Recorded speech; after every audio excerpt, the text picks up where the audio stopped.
अस्सलाम वालेकुम, मुझे जमील फारूकी कहते हैं। आप मुझे मेरे ऑफिशियल यूट्यूब चैनल पर देख रहे हैं।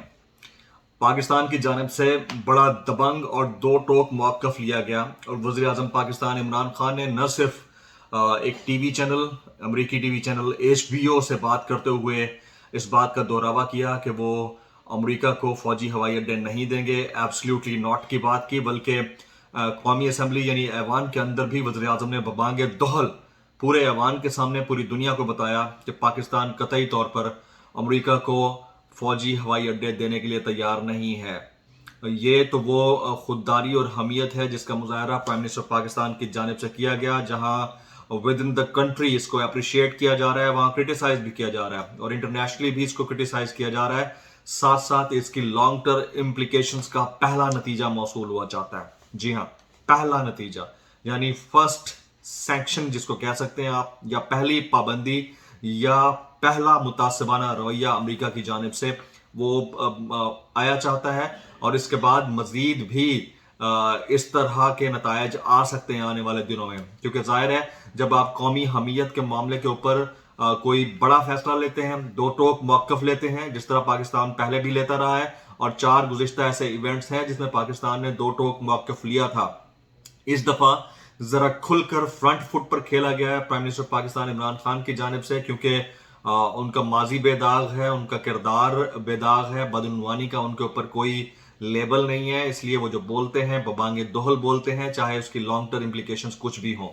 तो पहली लॉन्ग टर्म इम्प्लीकेशन इंतहाई शॉर्टेस्ट टाइम के अंदर आ चुकी है और अमेरिका ने पाकिस्तान को चाइल्ड प्रिवेंशन एक्ट यानी चाइल्ड सोल्जर प्रिवेंशन एक्ट यानी CSPA की फहरिस्त में शामिल किया है। CSPA की फहरिस्त वो फहरिस्त होती है जिसमें मामलात को जांचा जाता है कि आपकी जो फौज है उसके अंदर काम करने वाले सोल्जर्स की उम्र 18 साल या उससे कम तो नहीं है, और अगर उससे कम उम्र पाई जाती है तो उनको इस फहरिस्त में शामिल किया जाता है। यह इंतहाई सीरियस सिचुएशन है जिसमें बाकायदा तौर पर एक तरफ आपके ऊपर FATF की तलवार लटक रही है, तो दूसरी जानब CSPA की फहरिस्त में पाकिस्तान को अमेरिका में राइट उस टाइम पर डाला है जिससे ठीक 3 दिन पहले प्राइम मिनिस्टर पाकिस्तान ने एब्सोल्युटली नॉट की बात की और कहा कि अगर लंदन में हमारा दहशतगर्द बैठा हो तो क्या हम उस पर ड्रोन हमला कर सकते हैं, तो हम अमेरिका को इजाजत क्यों दें कि वो पाकिस्तान में दहशतगर्दों को ढूंढने के लिए यहाँ पर ड्रोन अटैक्स करे। तो ये पहला आफ्टर शॉक है, it's called an after shock. और आफ्टर शॉक की तफसीलात में थोड़ा सा अगर जाते हैं तो अमेरिका की सालाना महकमा जाती ट्रैफिक इन पर्सन्स यानी TIP की रिपोर्ट जारी होती है, जो इंसानी स्मगलिंग को रोकने की कोशिशों के हिसाब से ममालिक को मुख्तलिफ दर्जा बंदियों में डालती है, यानी उनकी फहरिस्त की कैटेगरीज में डाल दी जाती है कि कौन किस फहरिस्त में शामिल होता है। अमेरिका की चाइल्ड सोल्जर प्रिवेंशन एक्ट उन गैर मुल्की हुकूमतों की फहरिस्त की सालाना TIP रिपोर्ट में इशात का तकाजा करती है जिन्होंने गुज़िश्ता बरस यानी 1 अप्रैल 2020 से 31 मार्च 2021 तक कम उम्र फौजियों को भर्ती या इस्तेमाल किया हो। यानी अमेरिका दुनिया को बताना चाहता है कि पाकिस्तान की फौज के अंदर जो काम करने वाले एहलकार हैं उनकी उम्रें 18 साल या उससे कम हैं, और 18 साल या उससे कम उम्र के लोगों को फौज के लिए भर्ती करना या मुख्तलिफ इदारों में काम करने के लिए तरगीब देना, उनके मुताबिक ये चाइल्ड सोल्जर प्रिवेंशन एक्ट के अंदर आता है और उसको इस फहरिस्त में शामिल किया गया है। 2021 की इस फहरिस्त में और कौन कौन से ममालिक शामिल हैं, आप देखिए। वो ममालिक जो बाकायदा फ्रंट फुट पर खेलते हैं उनको इस लिस्ट में डाल दिया जाता है। इस मरतबा 2 ममालिक हैं जिन्हें शामिल किया गया है, एक पाकिस्तान है और दूसरा टर्की है। जबकि 2021 की फहरिस्त में दीगर जो ममालिक शामिल हैं उनके मैं नाम ले देता हूँ। उनमें अफगानिस्तान, बर्मा, जमहूरिया Congo, Iran, Iraq, Libya, Mali, Nigeria, Pakistan, Somalia, जनूबी सूडान, शाम, तुर्की, वेनेजुएला और यमन की हुकूमतें शामिल हैं। तो इस पर मेरी हंसी इसलिए निकलती है कि वो तमाम ममालिक जो अमेरिका नवाज नहीं रहना चाहते हैं और वो तमाम ममालिक जिनमें मुसलमान अक्सरियती आबादी में मौजूद हैं उनको इस फहरिस्त में शामिल किया गया है। तो प्रोपेगेशन या प्रोपेगेंडा वॉरफेयर का ये नतीजा आप समझ गए होंगे कि इसके पीछे मुहर्रिकात क्या है। उसकी वजह यह है کہ پاکستان نے جب دو ٹوک موقف لیا ہے، پاکستان نہیں چاہتا کہ امریکہ پاکستان کے اندر اپنی موجودگی ظاہر کرے، پاکستان کے ایئر بیسز کو استعمال کرے، پاکستان کی ایئر سپیس کو استعمال کرے اور پاکستان کے اندر ڈرون اٹیکس کرے، یا پاکستان کے اندر سے افغانستان یا دیگر ممالک کے اندر دراندازی کرے جس کے نتائج پاکستان کو بھگتنے پڑے۔ ماضی میں بھی پاکستان نے یہ نتائج بھگتے ہیں۔ اب ذرا آپ کو بتا دیتے ہیں کہ چائلڈ سولجر پریونشن ایکٹ ہے کیا۔ یہ امریکہ کا ایک فیڈرل لا ہے، یعنی وفاقی قانون ہے، جس پر جارج ڈبلیو بش نے 23 دسمبر 2008 کو دستخط کر کے اسے قانون کا درجہ دیا تھا۔ یہ قانون افواج میں کم عمر بچوں کی شمولیت کو مجرمانہ فعل قرار دیتا ہے۔ اس قانون کے تحت کم عمر بچے کی تعریف میں وہ بچے شامل ہیں جو 18 سال سے کم عمر ہوں اور وہ کسی بھی حکومت یا فوج کے رکن یا ملازم کے طور پر کسی تنازع میں حصہ لیں۔ یہ ہمارا ملک ہے، اس ملک کے اندر جو ہوگا اسے ہم نے ڈیسائیڈ کرنا ہے۔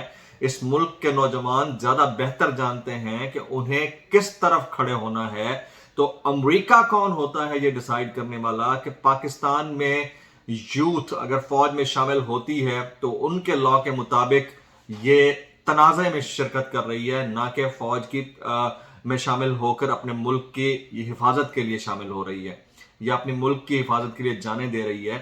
تو یہ امریکہ نے اس لسٹ میں پاکستان کو شامل کر لیا۔ یہ انتہائی شرمناک ایکٹ ہے امریکہ کی جانب سے، right after the biggest decision by the prime minister of Pakistan, and that was کہ ہم آپ کو گرانٹ نہیں کریں گے ایئر بیسز۔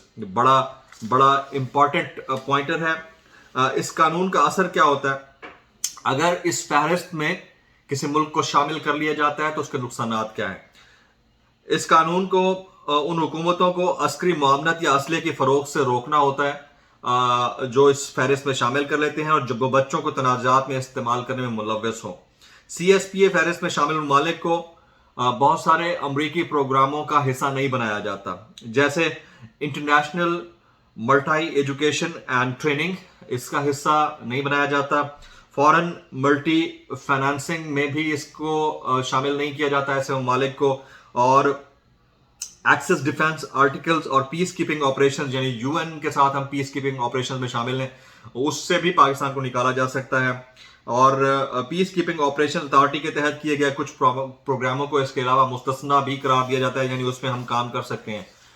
تو cutting it very short and putting it into the nutshell شیل، بڑا امپورٹنٹ یہ ہے کہ پاکستان کی فوج کو ملنے والی امدادوں میں بہت بڑا کٹ لگ سکتا ہے۔ یہ میں آپ کو سمپلسٹ فارم میں بتانا چاہتا ہوں۔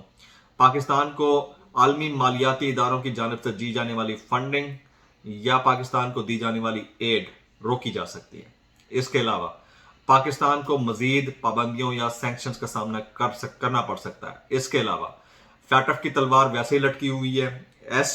سی ایس پی اے میں پاکستان کو اب شامل کر لیا گیا ہے، اور آنے والے دنوں میں اگر یہی سلسلہ برقرار رہتا ہے تو چند اور فہرستوں میں پاکستان شامل ہو سکتا ہے۔ اب دو ٹوک بیانات بڑے ان پاپولر ہو سکتے ہیں، جس کا فائدہ پاکستان کے اندر پاپولیرٹی کی صورت میں، پاکستان میں پولیٹیکل بینیفٹس کی صورت میں سامنے آ سکتا ہے، لیکن انٹرنیشنلی آپ کو اس کے ریپرکشن برداشت کرنے ہوتے ہیں۔ پاکستان کے دفتر خارجہ نے اس سی ایس پی اے نامی فہرست میں پاکستان کی شمولیت کو یکسر مسترد کر دیا ہے۔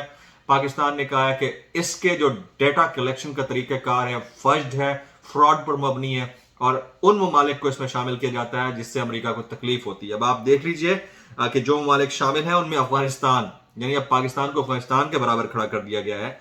برما، جمہوریہ Congo, Iran already sanctions face کر رہا ہے، عراق آلریڈی امریکہ کے زیر تاب ہے، لیبیا سیم سچویشن، مالے، نائجیریا مسلم کنٹری ہے، اس کا حال دیکھیں کیا ہوا ہے، صومالیہ، جنوبی سوڈان، شام، ترکی، وینزویلا، یمن، جنگ زدہ یمن کی حالت کیا ہے۔ یعنی پاکستان کو ان ممالک کی فہرست میں شامل کیا گیا ہے جن ممالک کی فہرست میں پاکستان کو شامل کرنا بنتا ہی نہیں ہے۔ پاکستان ہمیشہ اسٹریٹجک پارٹنر رہا ہے امریکہ کا، تو امریکہ اس وقت بلیک میلنگ کر رہا ہے، اور پاکستان کو اور پاکستان کی ریاستی پالیسی میکر کو اپنے قدم آئندہ کے لیے پھونک کر رکھنا ہوں گے۔ ابھی کے لیے اتنا ہی۔